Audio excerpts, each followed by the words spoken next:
Hey friends, if you wish to install Paint 3D on your Windows 11 computer, then please watch this video. Now, since Paint 3D does not exist on the Microsoft Store, you will have to go to the browser and search for Paint 3D and then go to that software product.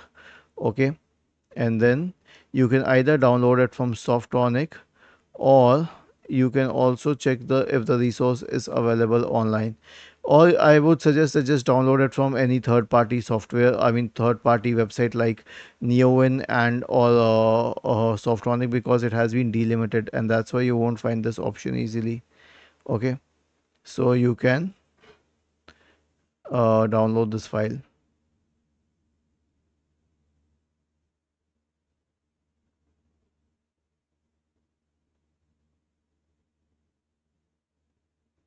Okay, they have added a drive link to it, so you can download this